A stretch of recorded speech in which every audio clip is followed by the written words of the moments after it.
I speak about loneliness as an emotional wound.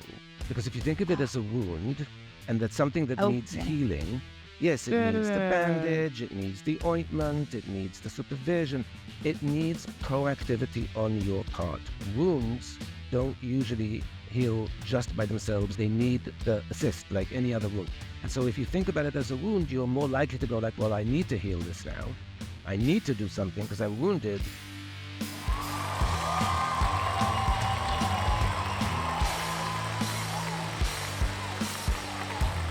Woo! I love our music. I think I was a rock star in a former life, or at least I wanted to be. Anyway, hi, I'm Andrea Miller, host of Open Relationships Transforming Together. I'm joined by my amazing co-hosts, Brian Atkins and Jonas Koffler. We are super excited. We got an amazing show for you today. Our guest is the one and only Guy Winch. We've got a lot to say about Guy and a lot to discuss with him, so stay tuned for that. But just, you know, the show is still a little bit new and we're early on in our kind of life here as a podcast. And so just a quick reminder, our goal of the show, open relationships. I know some people are like, what is that about? It's a little bit of a, fun metaphor, encouraging people to open up emotionally. And if you want to open up in other ways, we are not going to judge you. We might be curious. We want to hear about that. But our goal here on the show is genuinely to help people open up emotionally and just be a little more courageous, maybe take some good risks in your relationships. We know that the world is incredibly divisive. It's hard to talk to anybody anymore. There's so much hurt and heartache out there. And so our goal is to create the show that you love, that you want to listen to. And ultimately, we hope what you take away is how to be a little bit more open in your relationships. All right. Okay. Brian, you were just sharing the sweet, relationships. That's what we care about so much here. Talk to us and share that little fun anecdote. It is football season, right? Yes. For all the football fans out there. I know I am. Go Chiefs, Jonas. Go Chiefs. Go Eagles. Go Chiefs. Eagles. Fly, bird, right. fly. Brian? Just recently was reconnecting with some of my old friends because I originally was from Florida and then moved to New York. And then a lot of my other friends kind of moved out to all of our various places in the U.S. And how we've kept in contact for the last however many years has been through fantasy football. And it's kind of funny because like my fiance hates football, doesn't care about it at all until she found out. She was like, wait, this is how like men stay in contact with each other and like stay friends? Like, that's so cute. It was such a good like eye opener, I guess, because, it'd been however many months since last football season ended or whatever.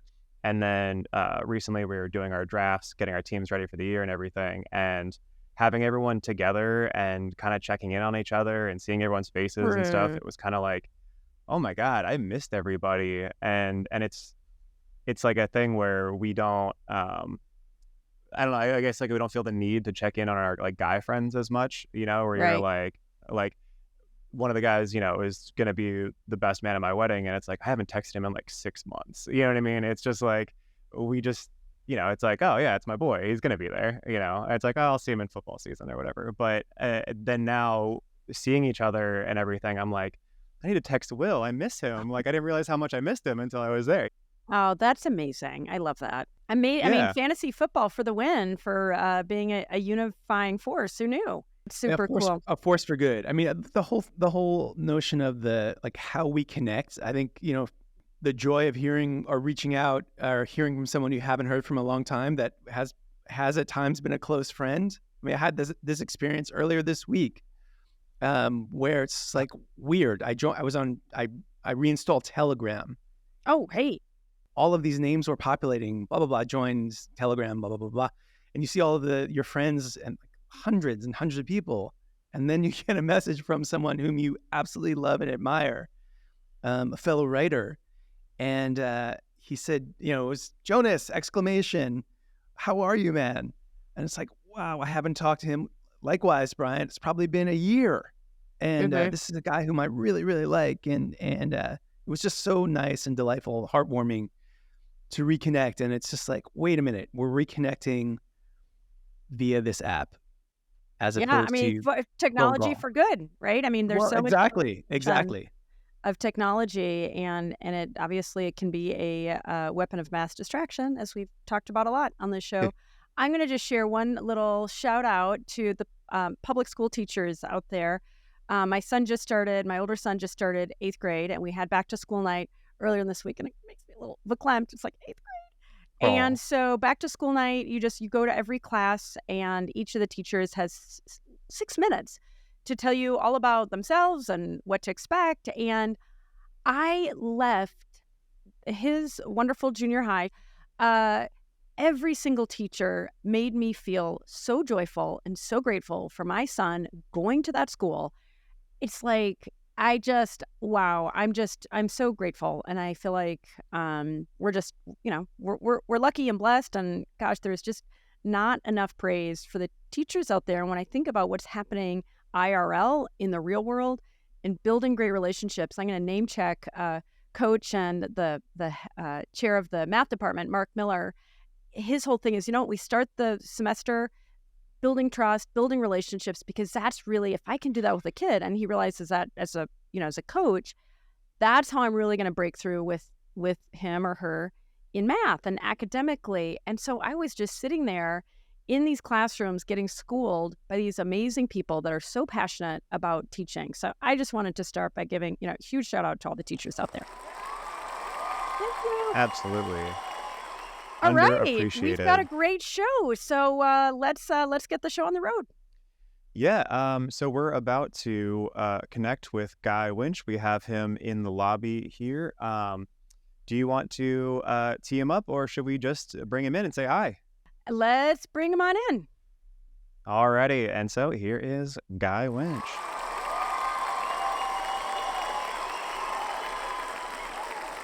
Okay, we are joined by an amazing guest today, the one and only Guy Winch. Guy is a licensed psychologist who works with individuals, couples, and families.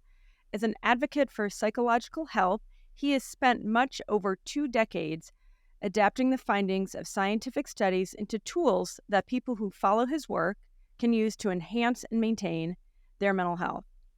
As an identical twin with a keen eye for any signs of favoritism, I have a feeling this is going to come up today, he believes we need to practice emotional hygiene with the same diligence with which we practice personal and dental hygiene.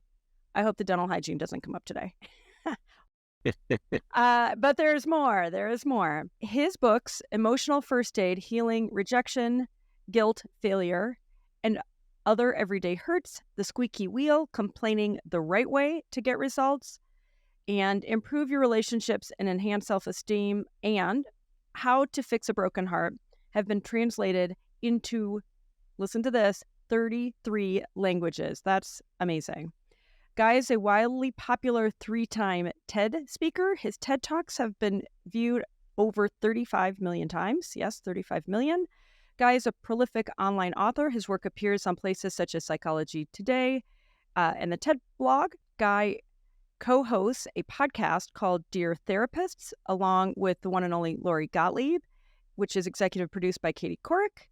Guy received his PhD in clinical psychology from NYU, and dun dun dun, Guy dabbles in stand-up comedy. Welcome, Guy. Hello. Wow, I'm exhausted from that intro. Thank you so much. I am, super impressed, but I have to start by saying you've made common painful conditions like loneliness, rejection, failure, and heartbreak the focus of your work. I was thinking about this. You must have been a real blast in your stand-up comedy routine. Well, actually, in order to be a real blast in my stand-up comedy, and you said dabbles, the D would be more appropriate, dabbled. But I actually never spoke about being a psychologist on stage. I wanted a complete differentiation. So no one knew that I actually had a career, and I was seeing patients and then closing the office and running to tell jokes to drunk strangers in New York, because that's fun. And so, but I never spoke about being a psychologist on stage. I kept those very separate. Well, I have to say, when I connected the dots that you did stand up, I understood perfectly why there's so much humor and levity and comedy in your amazing TED Talks. So I thought, okay, now I'm getting it. Okay, so in all seriousness, let's start with loneliness. The U.S. Surgeon General proclaimed there to be a loneliness epidemic earlier this year in the United States. He's offered a ton of data and evidence about the damaging, even deadly impact that loneliness has in people's lives and how damaging it's been for our society. So I'm curious, crucially, what do people need to know about loneliness and why? But how did you start? How were you so early to this, what is now a crisis? Where were you seeing the signs? And then, what can people do? And I mean, I often think when people think about loneliness, it's like, oh, it's that, 90-year-old man that lives alone, right? But it's not just the 90-year-old man that lives alone, right? It's way more pervasive. So just, I'm going to be quiet. I want to hear all that you have to say on this topic. These days, it's much less likely to be the 90-year-old man who lives alone and much more likely to be the 19-year-old man who lives with roommates. But I'll get to that in a minute. My first exposure to this was in the mirror. It was me. It was when I moved to the U.S. to go to graduate school and separated from my identical twin for really essentially the first time. We're going to be living different continents. I was preparing, like most immigrants, I prepared for the financial hardships, all of this, the different things I'd have to do, the school hardships. Loneliness, for some reason, didn't occur to me, and it doesn't occur to many. And what happened was when I was beginning to feel it, it didn't occur to me either, because I was in graduate school and working, so I was surrounded by people all day. That wasn't the image of loneliness that I had in my head. I had the 90-year-old living alone, not the young person in their 20s surrounded by people all day and running and busy and all of that. But I felt it very, very profoundly, and it's a story I tell in my first TED Talk, but briefly what happened was that it was our first birthday, and it was going to be the first birthday we were apart in our lives. And this was before cell phones. There were rotary phones, those things that were connected, A, with a wire to the wall, and B, with a wire headset to, the actual phone mechanism.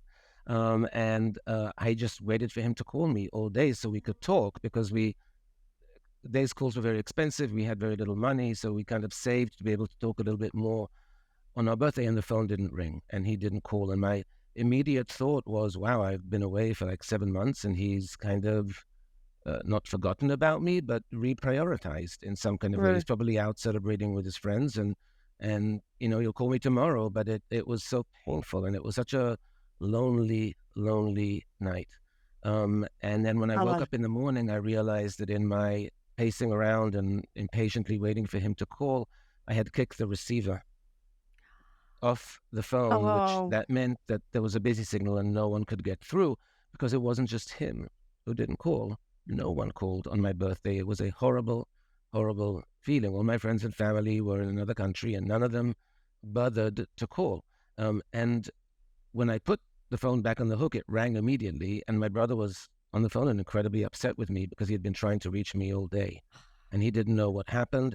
And when I tried to explain it, he said to me like, okay, but so I didn't call. Why didn't you just call me? I was like, it didn't occur. Because when you're lonely, you feel so alone, so raw, so rejected, so unseen, that the idea of reaching out and risking more rejection or a rebuff seems more than you can stand. So you don't. But that's the moment where I realized, not only I'm really lonely, but this is messing with my head. And I started getting curious about what is lonely doing to us. That, and again, this is my identical twin, and we're one of those twins that he's my closest friend in the world, always has been. There's never been a crack in the relationship.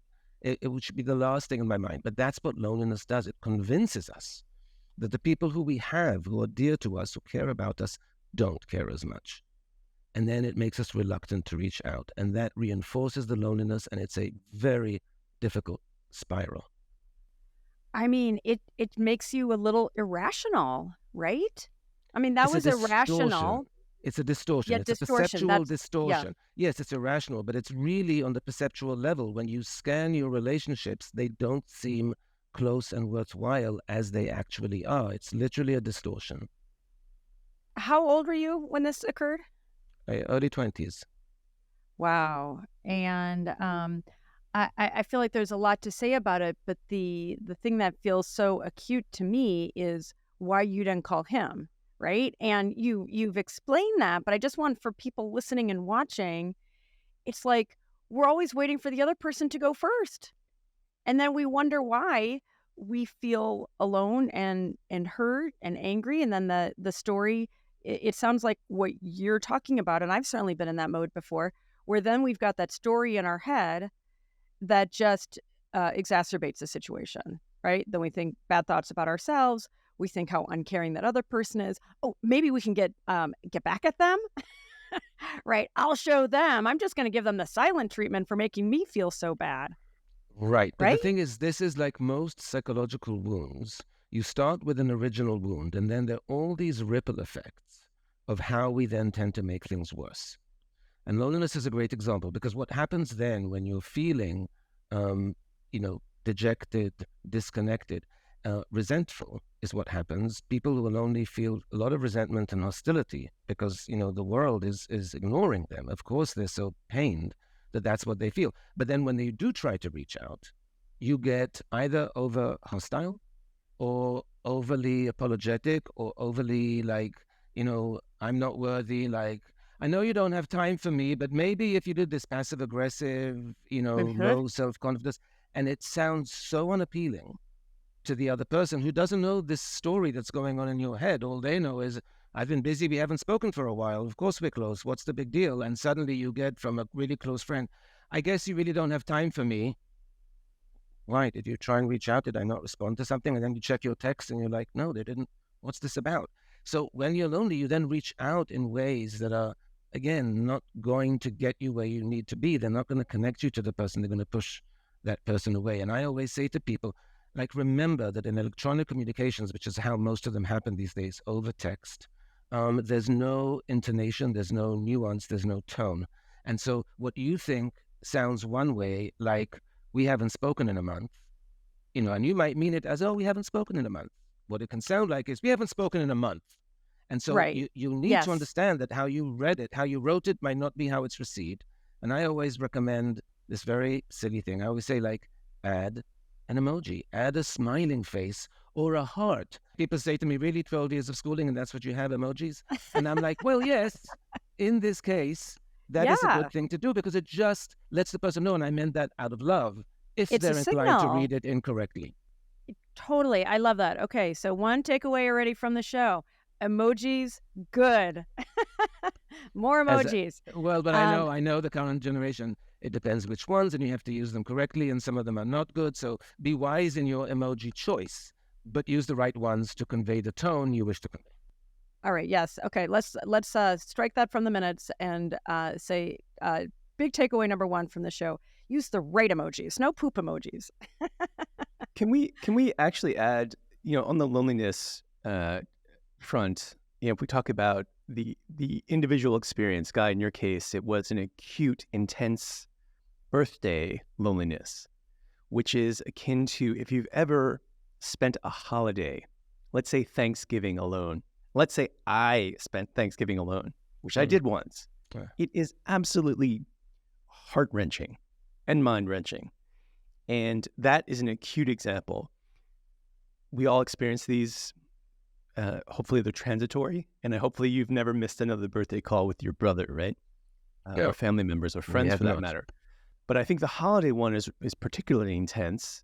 And it's kind of an analog to that experience. I think the deeper societal wound is more of a chronic loneliness. And I wonder, Guy, if you might touch on that sense of disconnection that we're experiencing on such a grand scale. Yeah, so let's talk about that, because I think today it is a societal epidemic. And by the way, yes, holidays, family holidays, and Thanksgiving especially in the US, to spend alone is brutal. And millions have, over these past few years of the pandemic, spent it alone, certainly in 2020 and 21. That's probably true. So it's been brutal for a lot of people. But society now, when you look at the scope of the epidemic, the loneliest cohort are the young adults, are the 18 to 24-year-olds or to 32-year-olds, depending on how you're slicing it. But this is global, and it's actually not US. This is all over the world. The younger people are the ones who are most lonely. It's a chronic situation. Now, it's social media, and it's not, social media is bad in all kinds of ways, but in this case, what it did is it substituted in-person interaction with virtual interactions in a very profound way. Before social media, you actually had to go somewhere to meet someone. You actually had to go out with friends, and so people would. You could catch up with a friend on the phone, but if you literally wanted to see them and see their new baby, you had to go over. That kind of thing. And there's a huge shift from in-person to virtual, especially with Gen Z and somewhat with millennials, etc. And that substitution has cost us a lot of FaceTime. Add in that substitution in our workplace, even more FaceTime. And we have yet to develop full procedures in the workplace and certainly interpersonally of how we make up for that. In fact, by connecting, by asking questions, which might be a little bit more obvious, because when you see a friend, one of the first things you do is you hug or you shake hands. The physical contact, we're denied. The tactile contact, we're denied. All of those things come together. And so you have this U-curve of happiness, and loneliness kind of falls similarly in that it's the younger generation by age. It's the younger generation who are feeling more lonely because A, they're not having as much in-person time, and then it's a comparative thing. You see on social media, everyone looks connected, happy, in groups, with friends, and you're sitting by yourself for the Thanksgiving birthday or just a regular Saturday, and you feel like, wow, my emotional needs, my connection needs are not being met. And it's that gap that creates loneliness, because just to remind people, loneliness is defined purely subjectively. It doesn't depend on the quantity of people around you or on other people's estimation of how connected you are, only in your subjective sense. So if subjectively you don't feel seen and everyone around you on social media seems fully connected, it's going to feel very painful. Oy. I mean, it's like, God, who hasn't felt like that before, right? And how, to your point, how social media has so massively intensified that. In fact, we're going to come back to comparison culture. You said, it's comparative. Everybody else seems happy and connected. But I want to ask, just going back and really underscoring the point, I feel like there's that, and you referenced this even when you were in graduate school, when you moved away from your brother and your family, that you were surrounded by people, and yet you were really lonely, right? And I want to dig into that a little bit more, and help people understand, if for people listening and watching, for them to go, oh, that's what's going on, and yet I'm disconnected. So can you talk a little bit about what's happening there? And I hear you, and I get it as far as people substituting, and it's a cheap substitute. Let's, call a spade a spade. Social media is a cheap substitute for in person, but is it just for these 18? You said the cohort that's the loneliest, 18 to 22. Did I get that right? Or 18 it's to young 24? Adult, depends on the surveys, but they're the young. It's the 18. It's the early adult, emerging adult, young adult. Right. That are most, and teens. In other words, it's really the Gen Z and that are really most afflicted, I think, by age. And what's your hypothesis there? Because when I think about, at that age, the majority of people are in college, right? Or maybe they're living at home, but they're at that point, you would think most people are surrounded by other people. So what's happening there? Are they just literally going back to their dorms? Or they're is it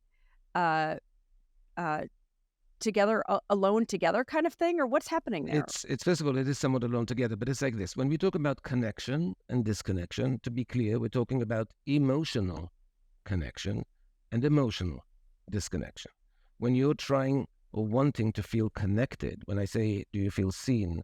Do you feel appreciated? Do you feel understood? Do you feel valued? Those are emotional experiences, not intellectual experiences. or they could be intellectual, but they're not going to be as powerful. You need emotional connection. And when you might be sitting side by side with a roommate in college and studying, where's the emotional connection?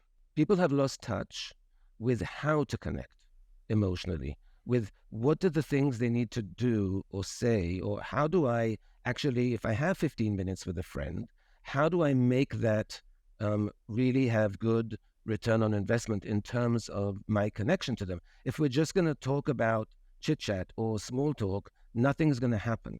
If you have to be emotionally open, disclose talk about your feelings, talk about your hopes, talk about your dreams, talk about what's difficult. You have to show emotional vulnerability and the other person as well to feel connective.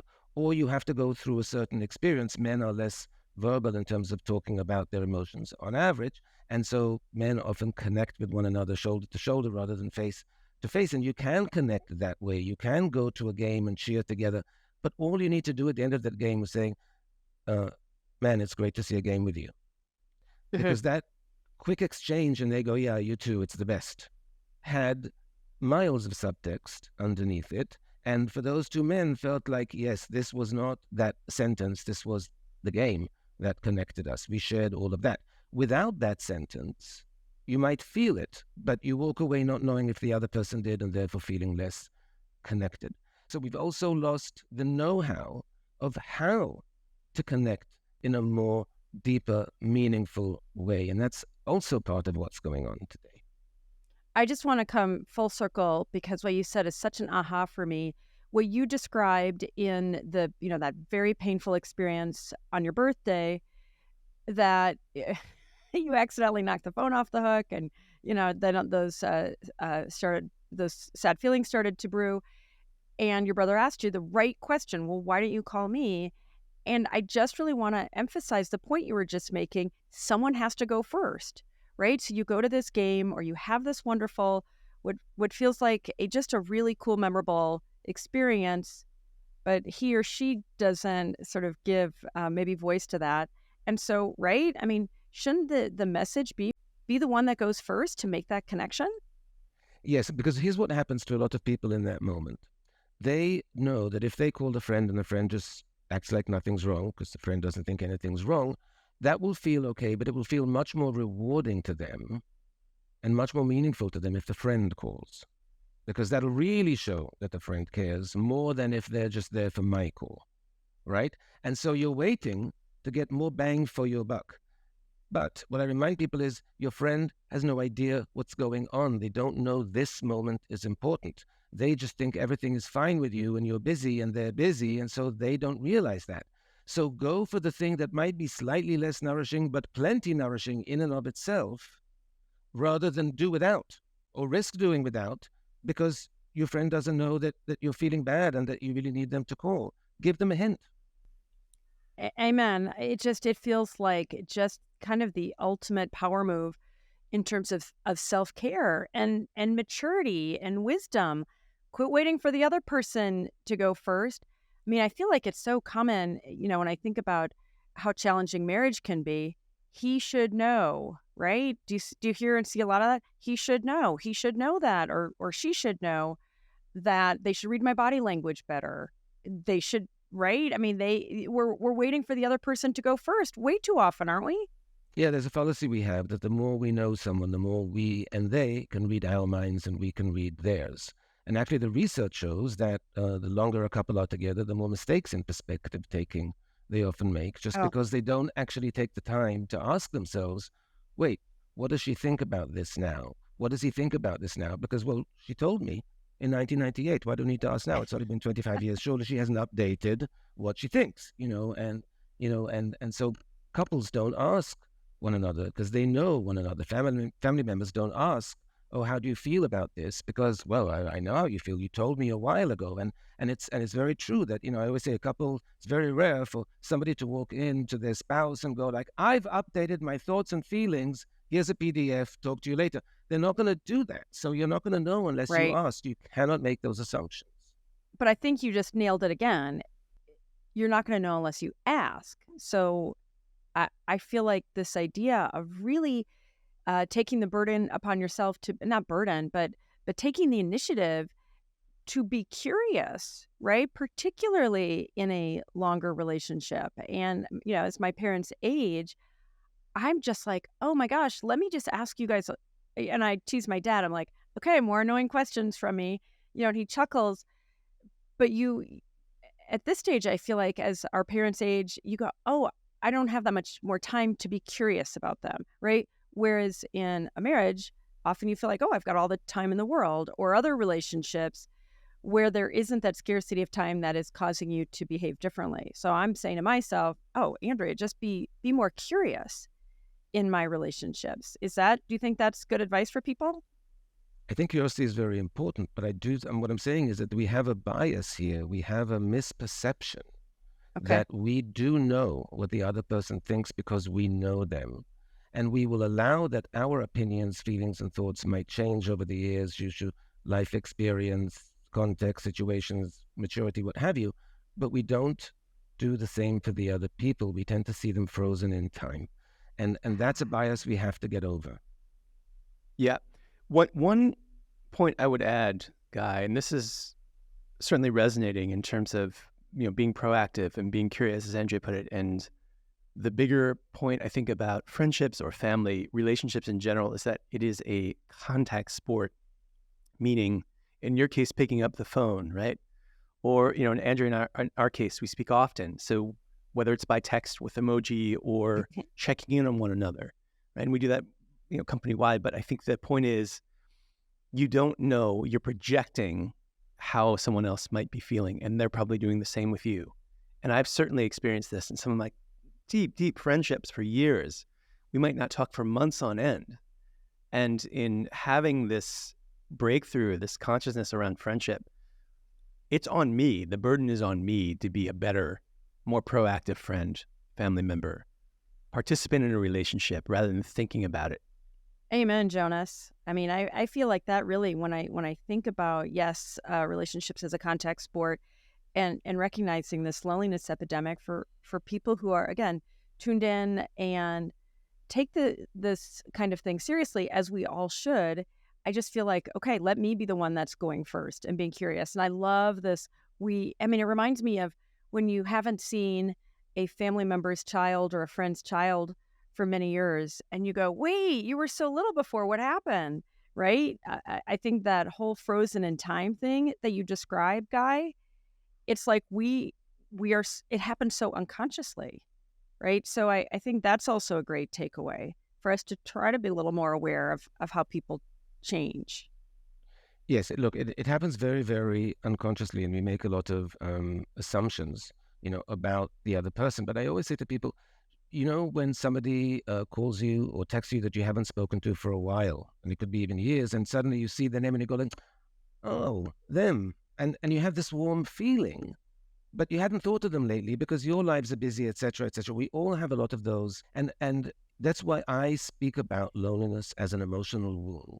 Because if you think of it as a wound, and that's something that needs healing, yes, it needs the bandage, it needs the ointment, it needs the supervision, it needs proactivity on your part. Wounds, emotional ones, don't usually heal just by themselves that well. They need the assist like any other wound. And so if you think about it as a wound, you're more likely to go like, well, I need to heal this now. I need to do something because I'm wounded.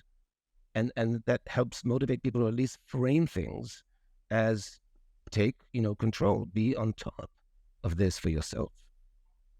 Okay, so, and I love that because, again, I feel like it helps people understand that this isn't something that they just have to accept, right? Or, they feel like a victim in it.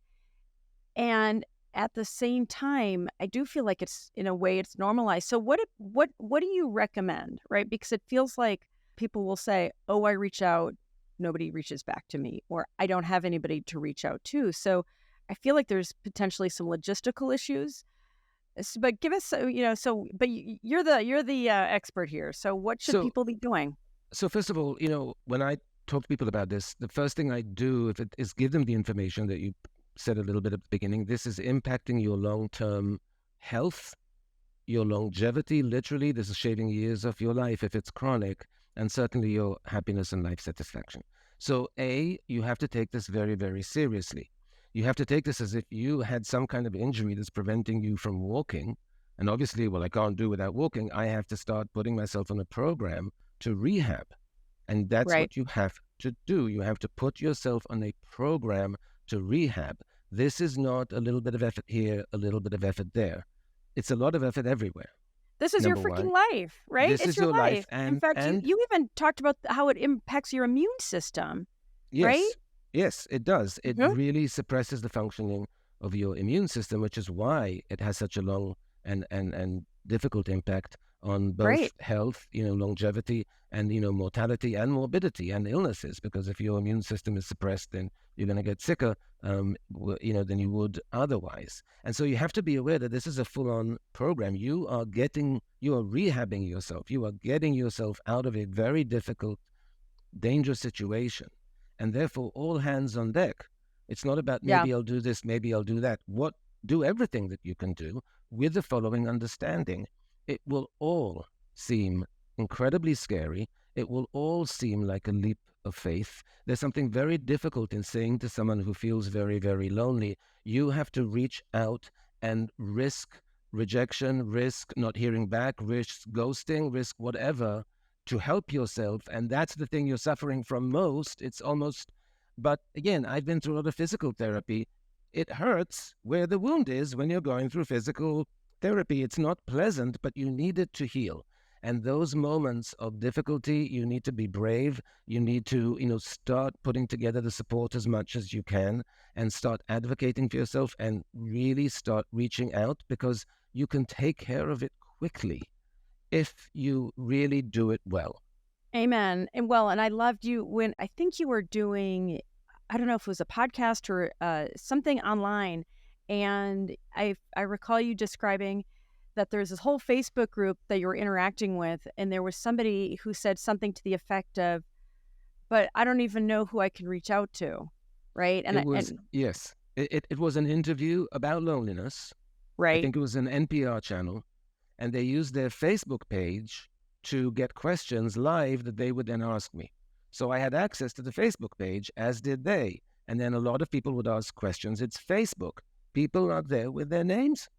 And it was all about loneliness. And one person's question was, the doctor doesn't understand that it's very difficult for someone like me to find other people who are feeling like this.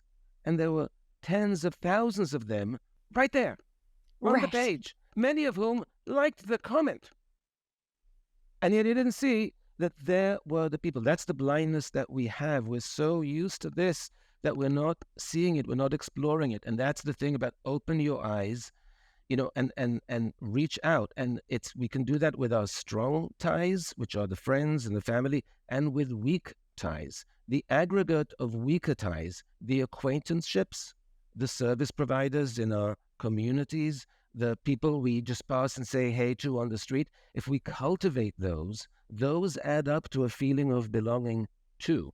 Those also add up to a feeling of community and village and tribe as well. And people neglect the person at the post office, the sandwich place, the dry cleaners, because you're seeing the same faces all the time. Smile, get to know them, say hi. And when you go around and you do things and people are like, oh, hi, how are you? Or hi, how are you?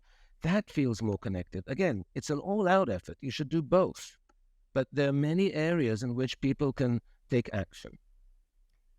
Guy, I was just going to add just one thing that you mentioned physical therapy. Yes. And I just wanted to pry that open a little more deeply, because I think the other aspect of this is partly cultural, which is to say that I think certainly men in kind of American culture, it's not typical. People will hug each other, right? But let's just step back for a second. Within family relationships or friendships in general, hugging, the physicality of it, that tactile impression, offers a host of benefits, right? From oxytocin to lowering cortisol levels and so forth. And I just wanted to maybe touch, or have you touch on the power and the importance of it. And I wonder, for listeners and for viewers, who are deprived of having a single hug in a day, the detrimental impact of that on their health, and then maybe helping them think through, can they be a little more proactive without being too invasive in hugging their people, so to speak, and letting them know they love them and that they're there. But that physicality is really important. I know I experienced that when I travel, especially in Latin America. It's all here, whereas, in the US, we're a little more distant. It's an interesting point, and there's I have to look at the research because I don't know whether the research on hugging that does show all the benefits also researched how men typically hug today, which is a single shoulder hug, unfortunately. It's not a double shoulder, it's a single shoulder hug, and then there's a hand. In other words, you're experiencing less of the body, the upper body contact. And I don't know if I would assume that's slightly less effective. But for men, a little goes a long way. In other words, again, if you're doing a hug or even a handshake and you just look at the guy and say like, hey, dude, it's good to see you.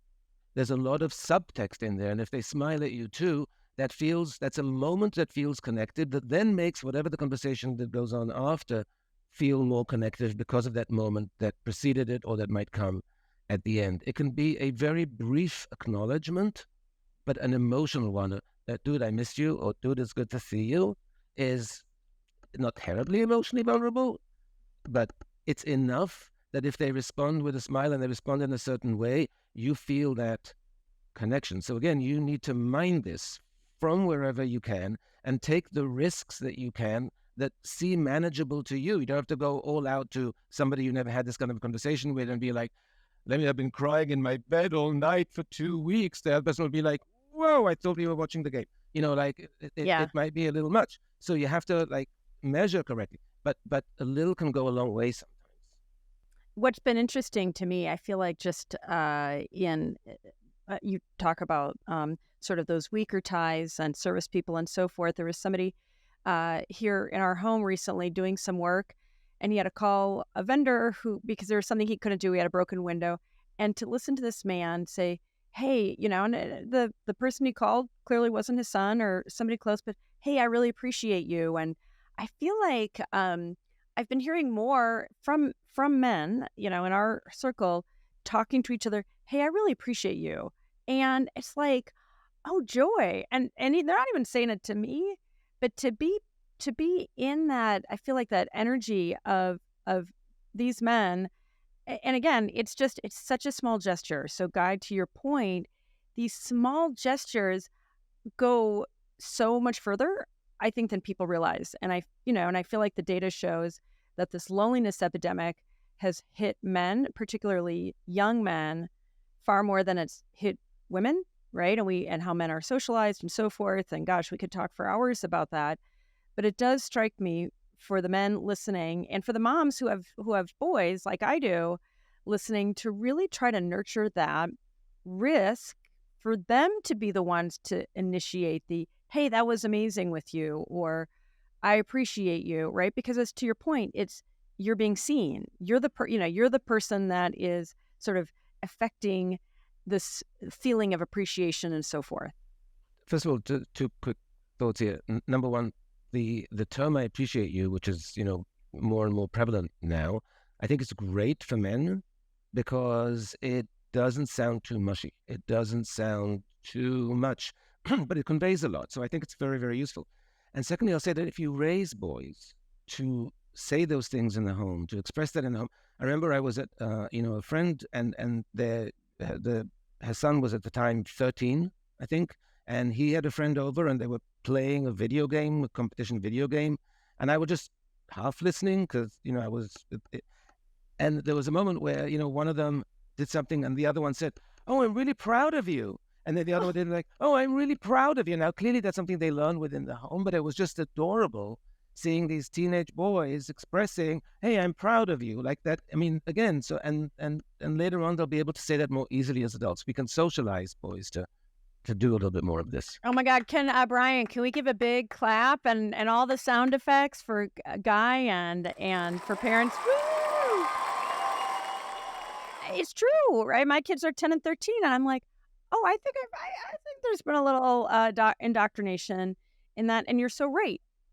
It starts at home. I was Go just ahead. have you seen the trend with a lot of the Gen Zers and stuff on TikTok where it's kiss the homies goodnight, and it's like I need obviously like to inquire extreme. on this.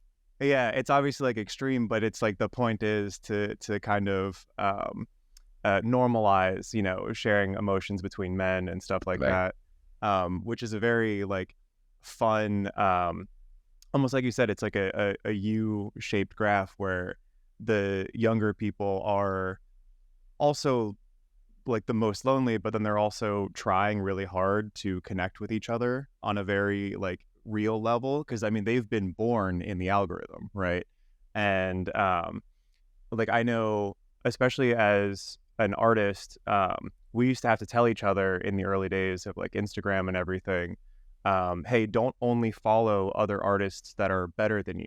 Like have a like a 50-50 split of people that are better than you, and I hate to say it, but like people that are worse than you, because you need to like have context for reality, in that like if you're only following the best of the best of the best, and again, we all know that we only put our highlight reels on Instagram and everything, we don't see the behind the scenes. So you're comparing yourself to the best of the best of the best of the best all the time, and you're feeling incredibly lonely, like you're not doing anything, like your art sucks, like everything. And that's something that I always struggled with. And but it's funny because you can't do that with people, right? Like you can't be like, oh, well, I'm going to follow a bunch of friends that have a worse life than me and a bunch of friends that have a better life than me, so I can feel like that's not a very nice thing to do. Well, I don't know how to, like, tenable, really. I mean, I guess it could be, yeah, but it's not. I mean, that feels a little Machiavellian, right? right. And so it's one of those things where it's like, is there like, what is the healthy balance on social media? Is there one? I mean, like, how do we still try and have those kind of connections, even if we're forced to be apart from each other? Yeah, I mean, bubbles in social media is a problem for many, many different reasons. Obviously, that we stay within, that we stay within a bubble of people who think like us, have opinions like us, have thoughts like us, dress like us, live like us, and within there we can have the tiering of those who do that better than us, who have more followers, less followers, etc., more glamour, less what have you. But it's still a bubble, and really, it's about have at least one or two things in your feed that are views that are not what you believe, can be the opposite of what you believe, not to rile you up, but just to know, and this is what other people are thinking and why. Because sometimes you might be bewildered. Why would they possibly think that? Well, follow a couple of sources just to get a sense of this is their bubble. So that's why they're thinking what they're thinking. In other words, try and have, some counter to your positions, just for the sake of information, not to persuade you otherwise, because you might be persuaded, but just to know, to fill out who the other people in the world and in your community probably and in your life. Oh my God, that's such good advice, Guy. It is such good advice, right? And when I think about how everything is just becoming, to a boil again politically, right? And how much judgment, and how that judgment is so imbued with vitriol, because we have a hard time empathizing and opening our hearts and minds to other perspectives. So I want to come back. You said, Brian, you teed it up well for me, as did you, Guy. Guy, you talked about the comparative nature of kind of the emotional connection or disconnection. And Brian, you nailed it with the language we've been using at Your Tango, comparison culture. And this is something that we all experience in a lot of ways in our lives. And we've been digging in recently just how pervasive it is, how damaging and dangerous it is. I'm wondering how much you're seeing that in your practice, Guy, and if you're willing to be a little bit, share anything personally with us. How have you found comparison culture impacting your own life or your own career or your own relationships? So I'm aware of the temptations of it. I've been aware of that, for a very long time. So I have certain strategies which I employ to counter it. I just want to say something about how pervasive it is in general. It's not just pervasive. It's slightly automatic. In other words, you enter into an entry-level position at work, and you compare yourself to your friends who just left college and are going into entry-level positions at work. And then you start comparing yourself to your peers at work, and you realize, well, this guy started, but he's doing better than me, etc. And then you get a promotion and you get more money, and then you start comparing yourself to the people at that level. And then you get another promotion, you make more money, and at every level, you're comparing yourself to the people there or above. You're no longer looking down and saying, oh, this is where I came from, or, there are also people who are making less than me, or if I look at my college friends, here are the ones doing better, here are the ones not doing as well financially, say, number one. And number two, we're certainly only taking account a very narrow slice each time. If we're looking at money, it's how much money the people have. If we're looking at followers, it's how many social media followers the people have. If we're looking at love, it's about how good their relationship seems, again, from the curated images on social media that we can see. And so we tend to compare upwards, and that is useful in some ways and not useful in others. The useful part is it can provide us with motivation. It can show us a path. It can give us ideas about what we need to be able to get further, etc., etc. It can be unhelpful if it makes us perennially dissatisfied with where we are. And that's the danger for a lot of people. They're never satisfied with where they are. Where I see that in my practice is they will never celebrate any milestones because, well, that's not where I'm trying to get to. No one said that you're trying to get there, but you just got there. On the way to wherever else you're going, can we pause and celebrate just for a moment there? And people have a really hard time, with that. And there's a real miss there because you're setting yourself up to be constantly unhappy, feel actually less than, feel resentful, because resentment is about fairness and who has more, feel perennially resentful or envious or jealous or whatever those things are. What I've done in my life, again, the thing about being a twin affords you a lot of comparisons. And since and my brother is also a psychologist, but again, he's at a different country and he does more organizational psychology. So we weren't competing, but what I've always done is I've always compared myself to where I was. I'm the comparison group. It's a within person You're your own design benchmark. research, wise. And it's called within subject design. And I am looking to see where I came. I am also looking to see where I'd like to go. And I might inform myself of where colleagues are who are ahead of me to know where I might want to go, where I might be able to go. But I am not looking at them and saying like, oh, that's not fair, I should be there. I tend to look back and use gratitude exercises to look back and be grateful for how far I've come. Right. Which is a much healthier way to do it. Yeah, totally. I love that. Although I have to ask, I mean, I was just at a educational seminar and this concept came up of just how prevalent it is for people. And I think, I don't know the data, so I'm kind of conjecturing here a bit more men from women getting to a point in their career and saying, I can't believe I haven't done more in my life, right? And it's a little like you're saying, they don't celebrate the milestones. Do you find that's pretty pervasive, that there's a feeling of, wow, I thought I would be a lot further, right? And in a way, it's like, yes, they're probably looking at other people's sort of symbols of success and so forth. But I also feel like in that case, they're also probably looking at their own just set of expectations. How common is that? It's quite common. But what I say to people is like when they say, well, here I am at 40, what have I accomplished? And I'm like, do you mean a statue? Like, I'm not sure what you think, like a statue in your honor, or is there, like what world peace should you have been able to achieve, in the Middle East so far? Or like what is the, like what's the accomplishment you feel like, oh, I didn't leave my mark, number one, so let's bring it down a bunch. You've been supporting yourself, saving for retirement, supporting your family, like that's called life. But it's a useful thing when I hear it, because then it pivots to, oh, great, you want to have a discussion about purpose and meaning. You want to have a discussion about what this is all about. Because when you say, what have I accomplished? I don't know what you think you want to. And I don't know if you know what you want to. So if you're just talking about money and what have I accomplished, Great. What's the goal? What would have been considered an accomplishment? What would what would you wanted to have done by now that you could look back and go, look what I've accomplished? And usually they go to some kind of fantasy that's so out of the bounds of where they are that you're like, okay, that's called fantasy. Let's have this conversation in 5 years' time, say, and in those 5 years, what's a realistic thing that you want to be able to look back and say, oh, look what I accomplished. I actually did accomplish something important to me in 5 years. What would that be? Let's state it now rather than just move 5 years down, look around and go, oops, didn't accomplish whatever the vague concept of that would be that you never really fully developed, planned for, or went after.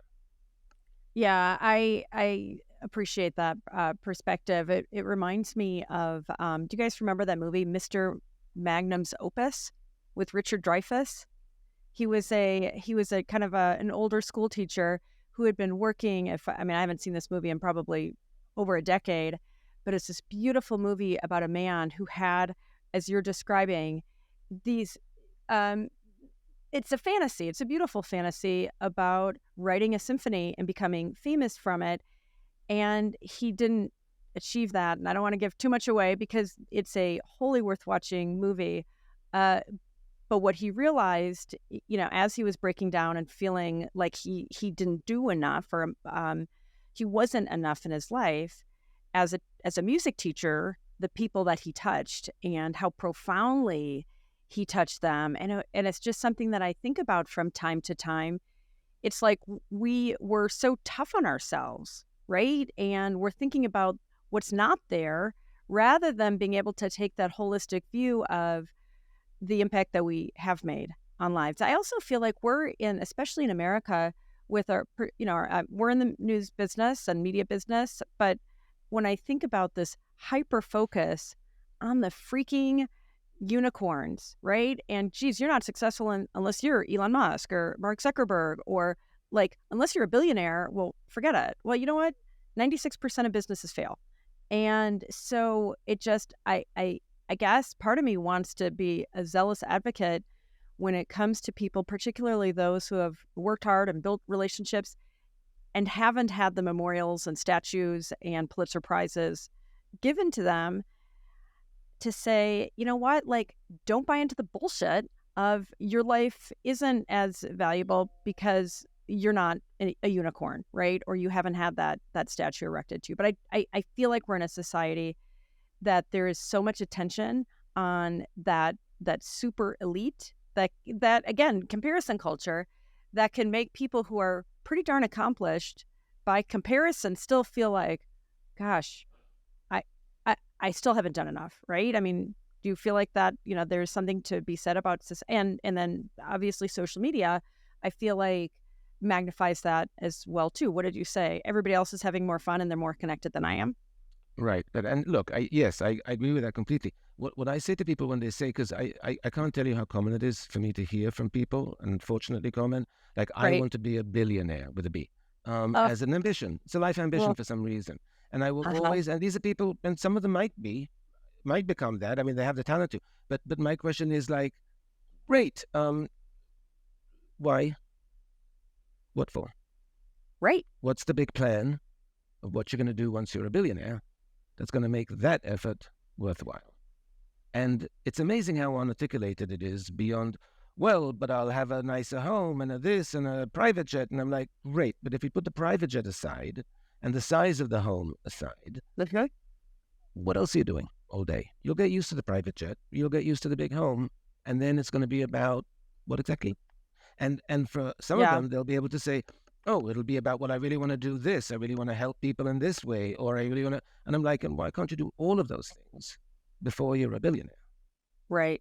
Why can't be a smaller scale of that be part of your life now? If that's where you find meaning, why are you waiting to achieve it, to practice it, to fold it into your life when you can be doing that in a smaller scale now? So all of these are just avenues for questions that help people go beyond the superficial truly goal that they're identifying to what's the depth that you're really after. Why are you denying yourself that depth now? How can you get more of it now? And why do you have to wait until some kind of artificial milestone that you created by watching other people rather than by looking at what you can bring in of those elements to your life currently and going forward. Well, totally. I mean, seriously, amen, Guy. And, obviously, I personally and your Tango, we're all about relational wellness. And the data is so clear that healthy relationships are the key to happiness. They're the key to emotional wellness. They're the key to physiological wellness. So for anybody out there who's saying, hey, my goal is to be a billionaire with a B, great. But it does strike me that when I hear that kind of ambition, it makes me think, gosh, I feel bad because I feel like those people are going to be missing out on what's really going to be giving them that joy and meaning and purpose. I agree. Okay, so I've got a handful of other questions. One that we talked about when we did our prep call, unpopular opinion. I know you got a lot of them, Guy. So do you have an A or a couple of unpopular opinions you want to share with us today? I'll say one, and I don't know if this is, well, maybe it is unpopular. I don't know. I think there's a misunderstanding today about how we grow resilience and about how we become stronger and more flexible, because flexibility is where it's at. Adaptivity is where it's at, always has been in terms of our evolution, and that's true in terms of our psychology.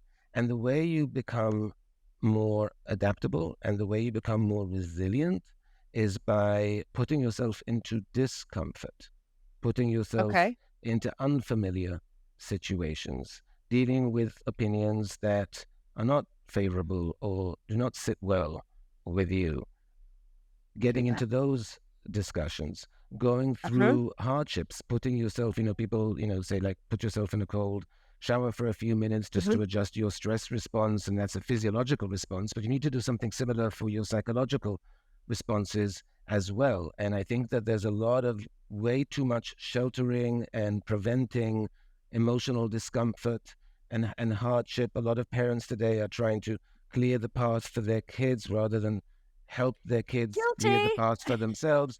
It's not going to help the kids learn to deal with the frustrations that they're going to encounter in real life, with the lack of fairness that they're going to encounter in real life, with all kinds of difficulties that when the kids grow up, in a Disney movie, then all they feel is like life is going to be fair and the good people triumph at the end. And if you try hard, you get rewarded. And all of that is not true. It might be, and it's kind of true sometimes, but it's not necessarily true. And if you're not ready for the real world, you're not ready for the real world. And so I think that there's way too much comfort enabling emotionally that's going on, and that's really not useful to the younger generation and to anyone who believes that, I need to be sheltered from this thing that will upset me. Because the more you shelter, the more sensitive you'll be to that thing. The less you shelter, the more resilient you'll be to that thing. So the way to not get upset is not to avoid. It's like anxiety. Avoiding supersizes. It's by confronting or by dealing or by reframing or by coping in whatever ways, but not by avoiding. I mean, amen. And it is, geez, woo, you went right in there on a topic. I feel like that that really inflames. I mean, I could see certainly with parents, it's like you want to protect your kids and give them all that emotional safety, and yet you also don't want to limit their chance for being strong and resilient. But I feel like what you've talked about, the word that comes to mind is snowflakes and trigger warnings.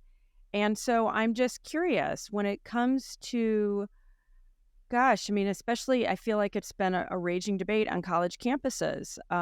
Should people be allowed to, should professors say, hey, we're going to be talking about something that's potentially sensitive, and I mean, almost encourage people to say, I don't think I can handle this. I think I need to get out of the room, or sort of get out of this conversation. Do you feel like that college campuses should be? I mean, this is a big topic. What do you think? So first of all, yes, I think college campuses should not. First of all, let me just say about trigger warnings. Trigger warnings are not understood correctly. The point of a trigger warning should be, in my mind, to warn you to gird your loins, because there's going to be something your uncomfortable coming loins. your way. And Thank so you. prepare yourself to deal with the discomfort and to think about it. Don't be surprised. Be a little bit shielded. Get your defenses up. Come in ready. Be ready to deal with a topic that's difficult. That's what the trigger warning is for. Not to help you avoid, but to help you prepare. It's to be accommodating. Yes, it's accommodating to help you prepare your defenses to come in when you know you're going into a meeting in which you're going to be questioned hard about something. You go into that meeting with a very different psychological mindset than you do with a meeting you think is just going to be something that doesn't involve you. You go in ready, you prepare some things, you prepare your thoughts, you're ready to hear. That's what trigger warnings are for, to prepare you to deal. Right. Not to alert you to not deal. Not to bail, right? Yes. No, thank you for saying that, because that's something that I definitely hear, especially because as a content creator and someone who makes things, there's a lot of times where it's like, hey, we're going to be dealing with really important, heavy topics or whatever, and there should be, people should be aware of that before getting into it, like, depending on, if this particular thing is something that it resonates deeply with them. And yeah, to your point, like, Andrea, maybe some people will be like, that's too much for me. But that being said, I shouldn't have to bombard them with something that is too much for them if they can't handle it. So, like, I completely agree that the trigger warning is misunderstood as it's just trying, like most things, it's just trying to be accommodating. And that's how we as a society become better and more connected, is if we help accommodate each other. Like, we're all in this together. Well, totally. And I really, when I think about this whole idea, and it feels like, yes, it's more prevalent with the younger generation, but it also feels like it's gone up, I guess the age ladder, as far as people saying, I'm not comfortable with that. And that it does feel like we are engendering a degree of weakness and intolerance, right? And you said it early on, like, hey, follow people that you don't agree with, right? As a way to get stronger and more maybe open-hearted and open-minded and wiser. And for me, I would say grow up a little more emotionally and be able to reflect on these things without feeling like you are personally getting triggered or offended. But it does feel like this is becoming more pervasive. Yeah, it's not just intolerance. It's entitlement, to be clear. It's entitlement. It's you need to change the environment for me, for my sensitivities. I just got a response to my newsletter from someone. Well, I really understood the response, and they said, the color scheme you have in your newsletter is very bold, and it's very difficult for me because I have sensitivity to color, etc., etc., and so I have a really hard time reading it. Can you change the color scheme so it's less triggering, etc.? And my thought is, whoever wrote that, you're looking at it on a screen, and I'm not the only person who might use color in the information that's on your screen. Surely you can adjust your screen for one person rather than me adjusting the newsletter for many thousands of people. Surely that would be the wiser choice. I mean, talk about it. Yeah, entitlement, like, boom. I mean, that one person. There is this entitlement of like, I may not be disturbed. You change who's allowed to speak at a university so that and again, this is to me the changing the channel thing. Don't go if it's that difficult. If you've gotten the trigger warning, you've gotten the alert, this might be something that's upsetting to you, etc., don't go. It is a wonderful opportunity, by the way, for you to go and protest someone whose thoughts and opinions you don't agree with, and to stand outside with a sign, even not to go in and listen if that's too difficult for you, but to let you and your friend's opinion know that you do not abide by those thoughts. But this is but not that those thoughts are so upsetting that I can't tolerate hearing them, when no one's forcing you to. I think you should, because to me, for example, personally, I don't like the idea that somebody can say something that I can't tolerate to hear. Exactly. Talk about a victim mentality. I'll be pissed off. I'll be offended. Yeah. I'll be something. But what does this mean? I can't tolerate hearing it. It's like, I don't want to think of myself as that sensitive. That's where I also think that we're kind of becoming the victims of our own connections, if you will, because like, a lot of times, especially on social media, or like we open ourselves up on the internet to comments from anyone, anywhere about anything, the vocal minority can kind of like get in our heads a lot. Yeah. And like, let's be real, even before social media, people were always annoying. There was always someone annoying or True. who always has had a bad take on something, or who is just like, ugh, I don't want to hang out with that person or whatever. Well, guess what? That person can comment on your stuff now.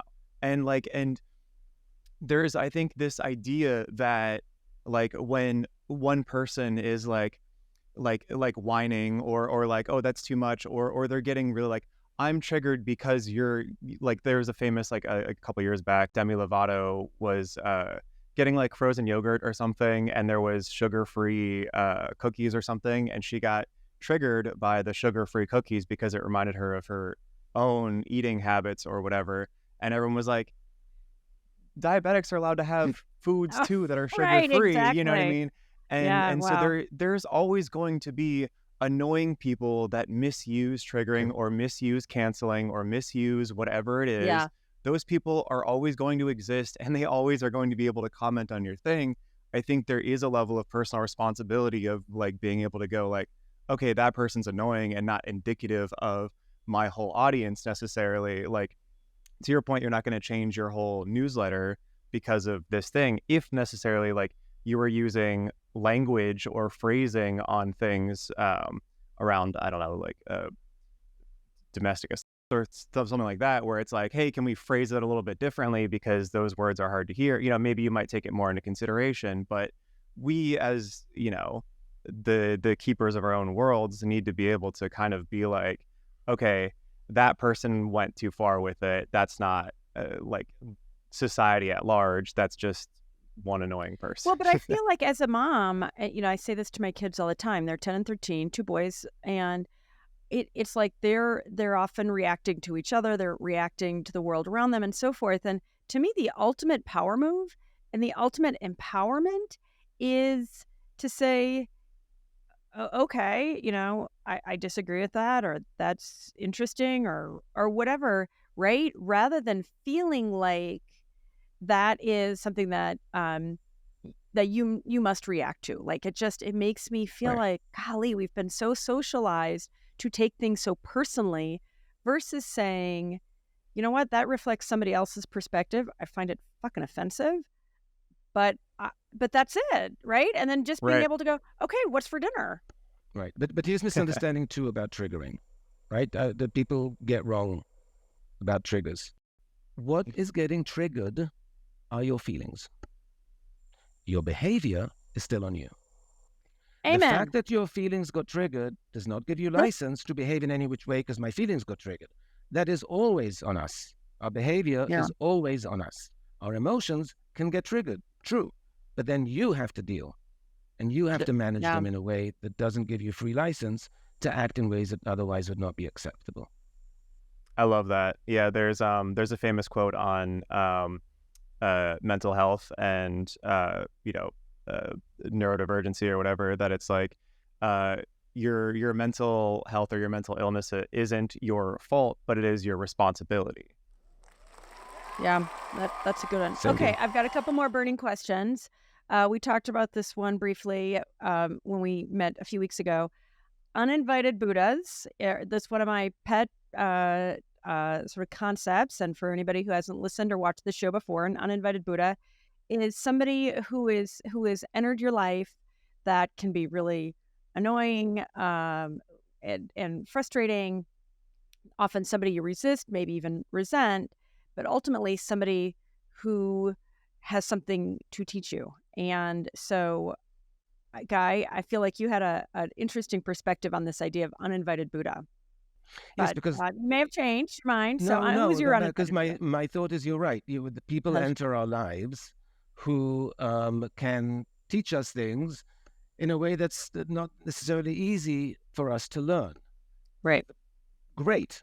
The problem is they often stay in our lives. And at some point we've learned the lesson and I'm good. Why are you still here? Kind of thing. You mentioned last time, I think that, your kids can be that sometimes. And They're my Buddhas. For all parents, that's true, that the kids can be, because you can learn a lot about yourself. But boy, they stick around for a while. And so it's not as if once the learning is done, And this is also, and I say this because this is also my thought in general about when people talk about the value of challenging emotions. The value of challenging emotions is that there's a lot of information within them, that we can learn a lot, that our reactions can tell us a lot about our feelings and our needs and our wants and all kinds of things if we can unpack them wisely and correctly and all of that. And so people say that, if you try to avoid those kinds of feelings, then you can run into the risk of, toxic positivity. But here's the thing. A lot of those situations are repetitive. You don't have to go and sit with the difficult feelings each time it happens. You've learned already. It doesn't mean that the experience is going to be any easier for you. Do you know what I mean? If you're very anxious about flying, you can sit and understand where the anxiety is coming from and what that's about, or you get stressed out in airports and why. And you still have to fly. You still have to go to airports. And this idea that once you figured out the why, it suddenly takes away the emotion or something, that Freudian notion of figure out the reason and it goes away. No, it does not. And so you also have to understand that in repeated situations, you want to dip into that wisdom once or twice and maybe periodically, but you don't need to do that every time. It's the same situation. You can just, move it aside, use distraction, use reframing, use other mechanisms to not have to be activated or sit with those very challenging feelings over and over and over again once you've already extracted the wisdom from them. I think that's fair. I could see that. I guess my experience has been in certain instances that the uninvited Buddha experience for me is when I get it, it changes my dynamic with that person, and that change in me triggers a change in the dynamic with them, right? And so have you ever found that yes, that there's but that's somebody... reframing, right? I mean, that's the definition of reframing. Fair. What happened there is somebody comes in, they activated you a certain way, you did some thinking and realized that there was some things you can learn from that, or some things that you're getting from that. And therefore those encounters now register differently. You've reframed those encounters as being useful or insightful or interesting, other than just annoying or irritating or frustrating. That is reframing, essentially. Right. But I mean, I guess the point in part is that it's that rather than continue to intersect with that person in a way that they're just an annoyance, it's like, ooh, right? I mean, so to me, that's kind of that. So you nailed it. That to me is where the magic is. And for people listening and watching, rather than saying, I guess, again, a lot of similar themes here, rather than this is happening to me, this person is just annoying and an idiot, right? And instead saying, okay, wait, let me reframe this. What's happening here? Let me look in a little bit, more deeply. Okay, last burning question for you is a liberating change that you've made, and this is something that we're just starting to ask more frequently. And the idea is for listeners and watchers, oh God, we all have more power than we realize, right? I believe that fundamentally, thoroughly, in every fiber of my being. I mean, even on the loneliness front, when you talk about taking risk, that's inside. That's power, right? A lot of people choose not to. So when it comes to a liberating change, it can be a big one, it can be a small one. So one change that I've done, in the past few years, this is not very recent, but the past few years, I've really played around a lot with time, and with specifically, and this is going to sound weird until I explain it, with yesterday guy and tomorrow guy. And I don't mean guy generically, I mean me, because I'm guy. So, because people hear this, they go, who is he talking about? Me. So, for example, just this is a small example, but it's the principle of it. I'm going to bed. I'm tired. It would be great. Tomorrow guy would be so appreciative if I just did this thing that would make the morning a little bit easier. Today guy, not so much in the mood, and then tomorrow morning I wake up and I look at yesterday guy and I go, really, yesterday guy, you couldn't have done me that solid. And so, that kind of, so I know it sounds like a lot of, I love it. dialogue in one so person's cool. head, but I don't do it in the complaining part, because I don't think that's terribly useful. I do it in the gratitude part, or the motivation to do the thing tonight before I go to bed is like, you know what? I'm going to make tomorrow guy's day a little bit easier and put a smile on his face when he wakes up, because this will be done. kind of, and I literally go through that thinking because, yes, in time, that is me tomorrow, and I will feel that way, and I know it, etc. And then I will the next morning wake up and go, yesterday, guy, you're the best. Oh, That I kind love and it. I know it's This is silly, so but it's cool. very effective for me because I've developed these relationships with my past and future selves that I want to be good. And so I will do I favors love. in that way. And it's just a nice accountability way of thinking. So one thing. Today guy with a capital G. I love that. And tomorrow, Andrea is going to love it. No, it's You so get it. cool. Like, it's such an interesting, unique way to frame, back to the framing thing, where we can be more disciplined. But who the fuck wants to be disciplined? Excuse my language. Or don't. But instead, like you say, really infusing it with gratitude. And honestly, I feel like, not to get too heavy here toward the end, I feel like we dehumanize ourselves. We're so freaking hard on ourselves, most of us, right? I think probably all of us, right?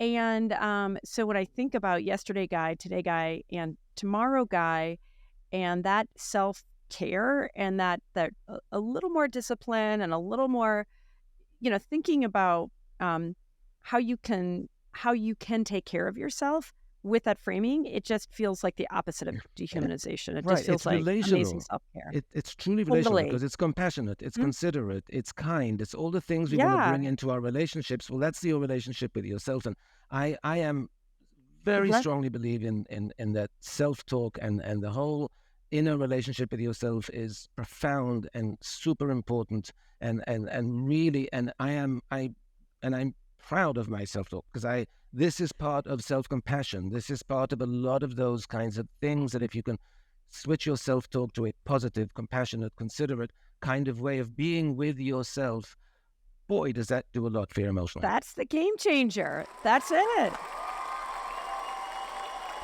All right. It's a good thing I got through all my questions because that is, honestly, I think this is one of the best ends of open relationships we've had. So we're gonna wrap it up here. Guy, today guy, tomorrow guy, yesterday guy. You are amazing. I've loved this conversation. I've taken so many notes, and we'll debrief here a little bit with my homies.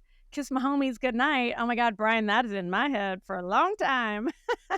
And just wow, Guy, you are awesome. Thank you. I hope you come back on our show. Thank you. It's been a pleasure. Thank you very much to all of you. All right. So good. Oh my God, I just love that. I love him. I love Guy. Jonas, thanks for the introduction. I know you guys are close friends going back a long time, but he is wonderful. He's a special guy. He's a very unique guy, and obviously beloved, certainly in the TED community. But gosh, he's done a lot of the work, right? And I think he's a really kind of a fountain of knowledge and wisdom and support. And there's so much to unpack in what he shared, from loneliness to what relationships look like and dynamics, even with oneself, is a big piece of this as well. That really resonated. Yeah, me too. And there were a bunch of questions that I had written down that we didn't even get to. One of the things he talks about is how, especially when you have a broken heart, you can't trust yourself, right? And I was like, oh, we didn't get to that one. We'll get back. Guy, come back to us. Yeah, we got to get him next time. How hope can actually not be good for you, right? Which is pretty counterintuitive. But we're not gonna kind of steal our future thunder with the next episode of Guy. What Brian, what did you find most revealing, or when you're, kind of wrapping up today, what do you think you'll be thinking about from our show? So much. It's funny, one of the little things that my fiance does every day is the past self, future self thing, where she'll be like, past Sarah was good to future Sarah, whenever she does something for herself, like and I've always thought that was funny, like having that relationship with yourself, but then for him to actually like put it on paper and be like, no, that's actually like super healthy. I'm like, all right, I gotta start doing that. I gotta start talking to myself more. Giving myself affirmations. Yeah, because here's the thing. When I think what you just said is like boom in my brain. We talk to ourselves all the effing time, but it's like, but we're so not conscious of that self-talk, right? So that feels like the big I'm crossing mean the to Rubicon. myself. What? I'm mean You're to myself when I yeah, talk to rude. I'm myself. rude. Oh Rude yeah, and I'm like, critical. oh, why the fuck did I do that? God damn. Well, you know what I mean? Yeah, what an Like, idiot. I'm Brian? ruthless to myself. Yeah, no, I do Yes. the same, Andrea. Right. But I love that. I feel like it just brings so much. I mean, he talked about the compassion and self-care, but it just, to me, it's fundamentally, it brings so much consciousness into, I don't know who talked about the monkey mind, right? You know, no shade on monkeys, but like how we just were so unconscious in our self-talk. And so this idea of looking back and, you know, and then and looking forward, and it does feel like it's just a really wonderful way to treat ourselves better. I love that. Jonas, how about you? Any big takeaways? Oh, so many. I think the self-awareness piece is a big one. So self-compassion, hugely Okay. important. The idea of focusing on your journey, but also celebrating those milestones. I mean, I think we take it for granted, right? And instead of taking it for granted, maybe having some gratitude about the experience of life, the things Yeah. you've done, your unique qualities, the things you've learned. It's very easy to get wrapped up in the tomorrow version of ourselves, as we've talked about, as Guy mentioned, the Guy tomorrow. But think about that past version of yourself and celebrate that, embrace that, and be respectful of it, because that past person has put the work in, and it's worthy of cultivating some degree of gratitude. That definitely resonated with me. I think the other thing that's really important, getting back to the broader theme of the dangers of comparison culture, which is that, you know, it helps to be a little more expansive, as we talked about, you know, whether you're an artist or a professional or creator, wherever you are in the world, a healer. Yes, you want to compare up, but you also want to compare laterally as well, and draw from different influences and inspirations, and even those who are maybe not at your level, because you know, you can learn from something from everyone. Well, it makes me want to compare, not to just interject a little bit, like to change the verb with notice rather than compare, right? Good. Because I feel like notice and curiosity, noticing and being curious, like it changes the tenor a lot. Like it's less about you, right? And we're all a little bit narcissistic and fragile, I guess, right? Versus being a little that wiser version of ourselves. I could say, oh, let me notice that. The noticing piece is huge as well. I mean, but there's also this, you know, the theme we've come back to is this idea of how do you liberate yourself from the danger, or that pull, that powerful pull of upward comparison. So the noticing, the awareness, the discernment in Buddhism, right? That non-attachment to it, all of that's really, really important. And it is a spiritual quest as much as it is a material quest as well, I would argue. So it all boils down to self-awareness, and then kind of where you choose to either attend to or place value. And that's the fine line, I think, that we all walk. Well, what I want to say is I've got this really cool hashtag, Jonas. I think you know a little something about it. Phoebe, FYBY, free yourself, be yourself, right? It's something that we're really excited about here at Your Tango and here at Open Relationships. Just being so aware of how common and pervasive, and even, as Guy said, systemic comparison culture is, right? And so this idea of taking that back and being mindful about how we can free ourselves by being ourselves, it's a big lift, right? We were in a discussion internally, and someone said, you know, if you just said to somebody, quit comparing, that would be like a lot of toxic positivity. And I totally agree, right? It's like you can just quit comparing, but it does feel like, and I don't want to sound too woo-woo, but it does feel like it really is a sacred practice of, firstly, becoming more self-aware, right? And then going, oh, I know what I'm doing. I can do something differently now. In fact, one of my dear friends, Courtney, when she and I were skiing together last spring, and somehow something came up,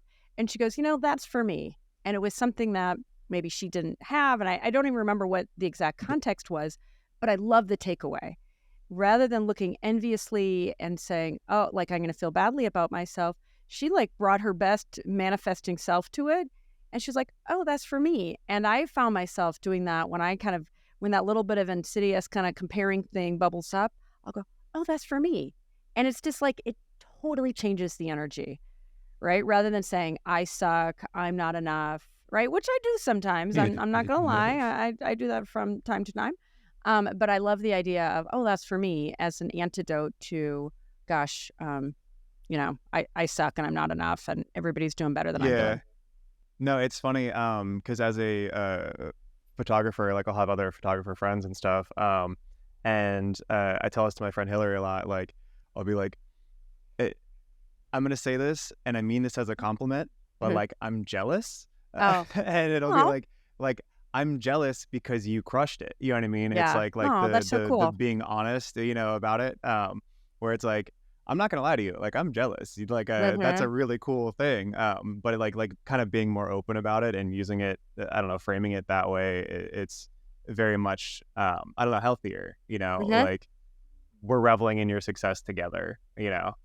That's so cool. I feel like what's so embedded in that is some vulnerability there, right? I mean, it's different to say, gosh, you crushed it and good job. But in a way that just says, ooh, there's a little something going on with me, and to have the courage to share that is amazing. I love that. Good job, Brian. Oh yeah, that's what I say. Like, as an artist, like that's the best compliment an artist can give another artist is like, I'm jealous I didn't make that, or whatever. It's like, that was good. That was good, and it made me feel jealous. So good for you. Jealous It's in a good motivational. way. Yeah. Yeah. And the nice thing is that you have that, here we go back to friendship, relationships, a little rivalry, raising the stakes, raising the bar for one another is not a bad thing. It pushes you to bring out the best in yourself, right? And to explore and develop and so forth. That's really commendable. Yeah. I don't say the jealous part. I say you inspire me. If I watch a film that moves me, that a friend has done, a short. Actually, I was telling my friend Matt this earlier this week. He sent a short. Now, the writers are on strike right now. So he's biding his time. He's also reflecting on his body of work. He shared the short that he did. That's lovely and funny and tragic and so forth. And I just said, man, you inspire me. Thank you for sending that to me. It's amazing. Oh, that's so cool. Amen. Well, let's wrap it up on that positive note of inspiration. You both inspire me, Brian and Jonas. Thank you for being my partners in crime here. And so that's a wrap, everybody. Thanks for tuning in to yet another amazing episode of Open Relationships. We've got a ton of great shows coming up, so please, wherever you get your podcasts, on iHeart, on Spotify, Apple, Amazon, subscribe, follow us. Brian, I always forget. What else am I supposed to say? No, I mean, that's the main thing. Definitely, if you enjoy it, or if you have any recommendations, people you want to get on the show, or if you want us to talk about something, please feel free to email us at openrelationships@yourtango.com. And the very easy way to find this podcast is right on our channel. There's a tab for podcast, and you can just find the Open Relationships podcast right there. So thank you for joining us, everybody, and we'll see you next time. Stay open.